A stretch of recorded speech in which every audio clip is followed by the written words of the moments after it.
Hello guys. तो अभी आप देख रहे थे अर्नव का लाइव परफॉर्मेंस जो कि कल रात को ही हुआ। और क्या बोलूँ मैं गाइस। आप में से कई लोगों ने अर्नव का पहले का लाइव परफॉर्मेंस भी देखा होगा और उसका वीडियो भी मैं इस यहाँ पे एंड स्क्रीन में लगाऊंगी। ज़रूर चेक कीजिएगा गाइस, आपको वो डिफरेंस समझ में आएगा। तो जिन्होंने पुराना वीडियो उसका देखा है लाइव परफॉर्मेंस का, वहां पे आप देखो कि एक हाथ से मैंने अर्नव को पकड़ के रखा है और दूसरे हाथ से जो दूसरा पर्सन है माइक जिसने पकड़ा है उसने भी पकड़ के रखा है। रीजन बिहाइंड ये था कि अर्नव सीधा खड़ा ही नहीं होता था और ये जस्ट 1 साल 1.5 साल की पहले की बात है। वो खड़ा नहीं हो पाता था, वो या तो हिलते रहेगा या फिर वो माइक से खेलने की कोशिश करता था। मतलब ऐसे नहीं हाथ वाथ टच नहीं करेगा, लेकिन माइक में अपनी आवाज को कम ज्यादा करेगा। मतलब देखेगा कि हाँ माइक में से मेरी आवाज कैसी आ रही है। तो ये सब चीजें होती थी और उस टाइम पे मैंने बिल्कुल भी नहीं सोचा था गाइस कि अर्नव को ये सब चीजें मैं कैसे समझा पाऊंगी कि पब्लिक प्लेसेस में आपको एक डिसिप्लिन वे में खड़े रहना है, एक डिसिप्लिन वे में अपनी परफॉर्मेंस को पूरा करना है। ये सब चीजें मैं कैसे समझाऊंगी। और उस टाइम पे मैं बहुत ज्यादा डिसअपॉइंट भी होती थी। इससे पहले अर्नव ने 2 लाइव परफॉर्मेंसेस दी हैं, ये 3rd था और दोनों में ही, इससे पहले जो 2 थी उनमें दोनों में ही वही प्रॉब्लम थी। लेकिन ये टाइम पे अगर आप देखो तो आप नोटिस करो कि अर्नव किस तरह से स्ट्रेट खड़ा है और एक बार भी उसका डिस्ट्रैक्शन नहीं हुआ। इतनी पब्लिक को देख के वो बिल्कुल भी डिस्ट्रैक्ट नहीं हुआ और अपने गाने के ऊपर पूरी तरह से फोकस्ड था। वहां पे खड़े होकर जब मैं खड़ी थी, लेकिन आप मेरा बिहेवियर देखोगे, अभी मैं वीडियो जब देख रही हूँ तो मुझे ऐसा लग रहा है जैसे मैं स्टूपिड हूँ, लेकिन मैं अपनी बात आपको बताती हूँ कि मैं क्या फील कर रही थी वहां पे। प्रॉब्लम ये है गाइस कि एज ए मदर हम जितना मर्जी, मतलब हमारा बच्चा जितना मर्जी आगे बढ़ जाए, सक्सेसफुल हो जाए, लेकिन फिर भी मदर के मन में हमेशा वो डर रहता है कि थोड़ी सी भी कमी ना रह जाए और कहीं कुछ गड़बड़ ना हो जाए। ये प्रॉब्लम है। तो कई बार हमारा बच्चा सही कर रहा होता है लेकिन हम ओवर प्रोटेक्टिव बनने की कोशिश करते हैं और वही मेरे साथ हो रहा था। तो हाथ थोड़ी देर के बाद आप देखो मेरा हाथ कैसे जा रहा है ऊपर उसके कंधे के ऊपर कि कहीं वो हिलने ना लग जाए या फिर वो माइक से खेलने ना लग जाए। हालांकि ऐसा कुछ नहीं था, पूरी परफॉर्मेंस में वो बहुत अच्छे से फोकस्ड था। मैं सिर्फ ओवर प्रोटेक्टिव होने की कोशिश कर रही थी वहां पे। और अभी नेक्स्ट टाइम से मैंने सोचा है कि अभी वो पूरी तरह से परफेक्ट हो चुका है लाइव परफॉर्मेंसेस के लिए, उसको आइडिया हो गया है कि कैसे खड़े होना है और अब मैं उसके साथ स्टेज पे नहीं जाऊंगी, दूर खड़ी रहूंगी। यही सही रहेगा क्योंकि माँ का दिल आप लोग समझते हो हमारे, और स्पेशली हम ऑटिज्म मदर के मन से तो वो डर कभी नहीं निकल सकता है क्योंकि हमने कई बार ऐसी लाइव सिचुएशंस हम लोगों ने फेस की होती हैं जहाँ पे हमारे बच्चे बहुत ज्यादा गलत बिहेवियर कर जाते हैं और जिसकी वजह से हम लोगों को सोसाइटी से काफी ज्यादा सुनना पड़ता है। तो उस डर को निकलने में टाइम लगता है, उस सोच को बदलने में टाइम लगता है। शायद मेरे दिमाग को भी टाइम लगेगा ये समझने में कि अभी वो बड़ा हो रहा है, तो अभी थोड़ा सा ठीक है, उसके ऊपर और ज्यादा बिलीव करो। तो ये है, मैं खुद बता रही हूँ, मैं बहुत ज्यादा पोसेसिव हो गई थी उस टाइम पे। और एक साइड पे मेरा दिमाग ये भी सोच रहा था यार कि कितने अच्छे से खड़ा है, तुमको क्या हो रहा है। मतलब मुझे ऐसा लग रहा था ना कि मेरे हाथ अपने कंट्रोल में नहीं है। वहां खड़े होके मुझे खुशी भी हो रही है कि बिल्कुल स्ट्रेट होके गा रहा है, ये है, ये वो है, सब है, लेकिन फिर भी मेरे हाथ, मतलब मेरे दिमाग में वही चीज चल रही है। तो ये चीजें जाने से मेरे, मतलब इन चीजों को फेड होने में टाइम लगेगा शायद मेरे दिमाग को ये बिलीव करने में। और मुझे बिलीव भी नहीं हो रहा था गाइस कि अर्नव स्ट्रेट खड़ा होके सीधा परफॉर्मेंस दे रहा है बाकी नॉर्मल बच्चों की तरह। इवन नॉर्मल बच्चे तो थोड़ा हिल डुल भी रहे थे, वो बिल्कुल नहीं हिला। तो बहुत खुशी हुई। तो यहाँ पे यही चीज कहना चाहूंगी गाइस कि भले ही इनको टाइम लगता है, चीजें एकदम से नहीं होती हैं। जैसे लास्ट 2 जो उसने परफॉर्मेंसेस दी, हम ये एक्सपेक्ट करते हैं कि फर्स्ट परफॉर्मेंस में जाके ही वो बिल्कुल सही से परफॉर्म करेगा और बिल्कुल भी गड़बड़ नहीं करेगा, तो ऐसा नहीं होता है। शायद उसे टाइम लगा समझने में।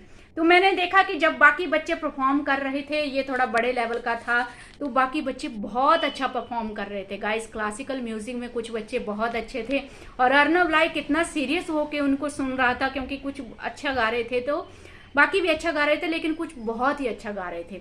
तो वो बहुत अच्छे से उनको नोटिस कर रहा था। तो ये सब चीज़ें हम लोग घर पे नहीं सिखा सकते हैं गाइज।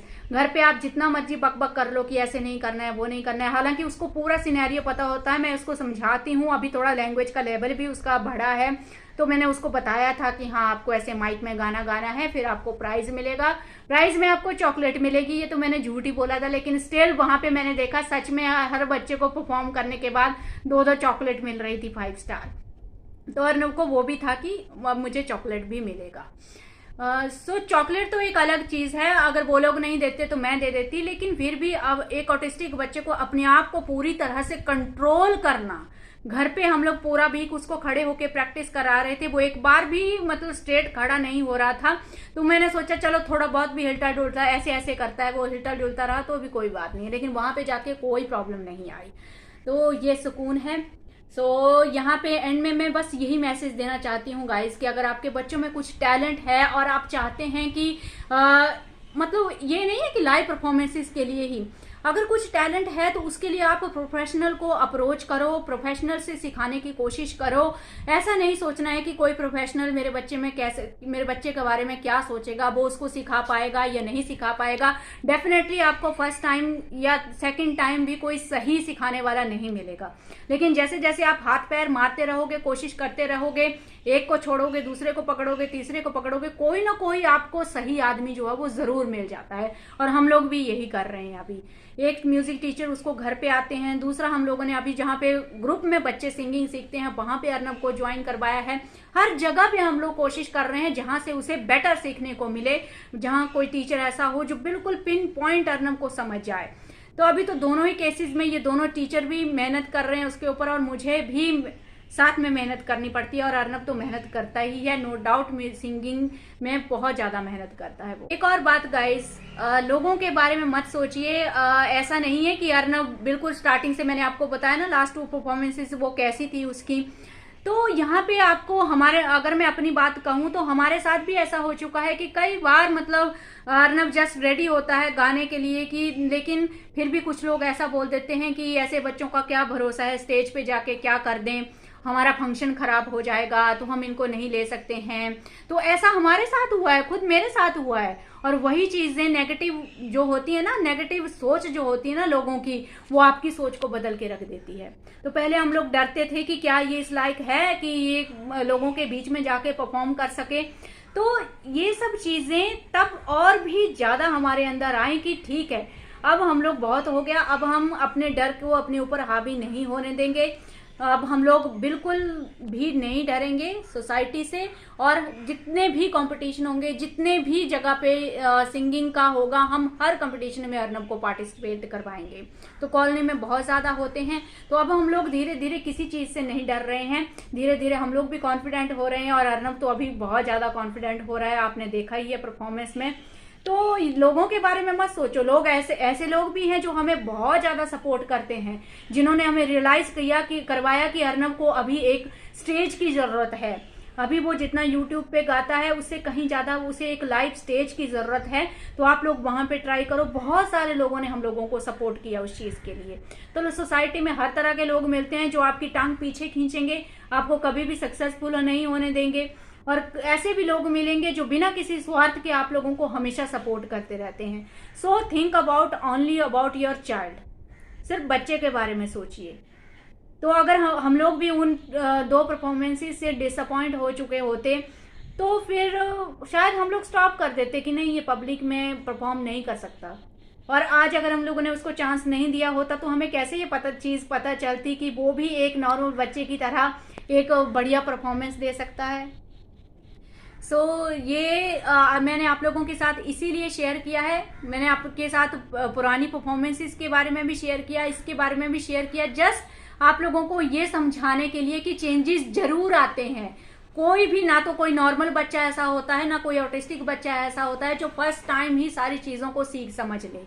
सबको टाइम लगता है, तो हमारे ऑटिस्टिक बच्चों को भी टाइम लगता है। तो क्या हुआ, तो मैं, आप देख लो, अभी तक मैं उसके साथ स्टेज पे जाके ऊपर खड़ी होती हूँ, लेकिन अभी वो जरूरत भी नहीं रही, वो गा सकता है, अब मुझे पूरा कॉन्फिडेंस हो चुका है।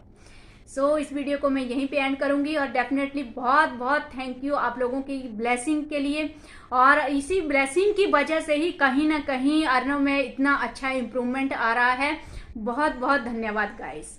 और मैं भी ये प्रे करूंगी कि सारे ऑटिस्टिक बच्चे जो हैं वो लाइफ में कुछ ना कुछ अचीव कर सकें। इवन कल हमने यही सोचा था और हमने बोला भी था वहाँ पे जो भी ऑर्गेनाइजर थे कि आप लोग अनाउंस कीजिए कि अर्नव एक ऑटिस्टिक चाइल्ड है। हम सिंपैथी के लिए ये चीज़ अलाउ नहीं कर रहे हैं, सिंपैथी के लिए हम लोग ये नहीं बोल रहे हैं। हम चाहते हैं कि जितने ऑटिस्टिक बच्चों के पेरेंट हैं वो लोग मोटिवेट हों और सोसाइटी में भी एक अवेयरनेस आए कि हाँ, नॉर्मल बच्चों के बीच में एक ऑटिस्टिक बच्चा भी परफॉर्म कर रहा है और ये ऑटिस्टिक बच्चे किस तरह के होते हैं। अक्सर उन्होंने उन बच्चों को सिर्फ शरारतें करते हुए देखा है, उनके अजीब बिहेवियर को देखा है। तो सोसाइटी में भी थोड़ी अवेयरनेस आती है कि ऑटिस्टिक बच्चे भी इस तरह से परफॉर्म कर सकते हैं। लेकिन पता नहीं क्या है, लोगों की सोच ही ऐसी है, वो खुद नहीं चाहते हैं कि ये चीजें समाज के सामने आए। कल मैं अपने हस्बैंड को बोल भी रही थी कि मुझे भरोसा नहीं है कि ये लोग अनाउंस करेंगे, मैं खुद अनाउंस करना चाहती हूँ, मैं खुद अनाउंस करूंगी कि अर्नव एक ऑटिस्टिक चाइल्ड है। पर वो चीज़ हुई नहीं, उन्होंने वहाँ पे कुछ और ही बोल दिया। उन्होंने वहाँ पे मतलब ये बोल दिया कि ये बच्चा ये है हमारा अर्नव ठाकुर, ये थोड़ा शर्माता है तो इसलिए इसकी मम्मी उसके साथ जाएगी। उन्होंने कुछ उल्टा ही बोल दिया उसके बारे में।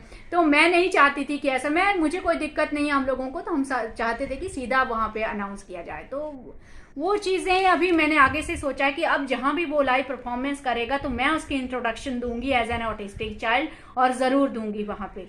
मुझे इन चीज़ों से कोई फर्क नहीं पड़ता है, ना ही कोई घबराहट होती है, ना ही कोई डर लगता है। मैं ये चाहती हूँ कि लोग समझें कि ऑटिस्टिक बच्चे किस लेवल तक जा सकते हैं। ये मेरे बच्चे के लिए भी बहुत बेहतर है, साथ में जो सोसाइटी में जो बच्चे हैं उनके लिए भी समझना बहुत ज़रूरी है, ताकि वो लोग भी इन बच्चों में इंटरेस्ट लें, इनके साथ खेलें। तो वो इंटरेस्ट कहाँ से आएगा? अब आज सोसाइटी में लोग नाम तक लेना पसंद नहीं करते हैं ऑटिज्म का, है ना। तो कुछ इस तरह की सोच है, आप खुद सोचो। तो ये अपने लिए ही डिसरिस्पेक्ट लगती है, अपने बच्चे के लिए ही डिसरिस्पेक्ट लगती है, जो उसकी पहचान है, ऑटिज्म उसकी पहचान है ना। और उस पहचान को हम लोग मुंह से बोलना तक नहीं चाहते हैं। ये क्या है? ये कहीं ना कहीं एक इंसल्ट ही होती है ऑटिस्टिक बच्चे की, मुझे यही लगता है। इसको भी एक रिस्पेक्ट की नज़र से देखना चाहिए। और अगर कोई पेरेंट अगर एग्री कर रहा है कि आप लोग अनाउंस कीजिए तो करना चाहिए। खैर, आगे से मैं इन चीज़ों का ध्यान रखूंगी और मैं तो ज़रूर ये चीज़ करूंगी। इस वीडियो को यहीं पे एंड करते हैं गाइस। बहुत लंबा हो गया, लेकिन काफ़ी चीज़ें आप लोगों के साथ शेयर करने को मेरा मन करता है। और जब भी कुछ ऐसी अजीब सी फीलिंग्स आती हैं और ग्रेट फीलिंग्स आती हैं, मैं बोलूँगी कि लाइफ में मेरी ग्रेट फीलिंग्स आती हैं अपनी ऑटिज्म जर्नी को लेके, तो हमेशा मन करता है मैं आप लोगों के साथ भी शेयर करूं, ताकि जो पॉजिटिव एनर्जी मेरे अंदर पनप रही है वही पॉजिटिव एनर्जी जो है वो आपके अंदर भी आए।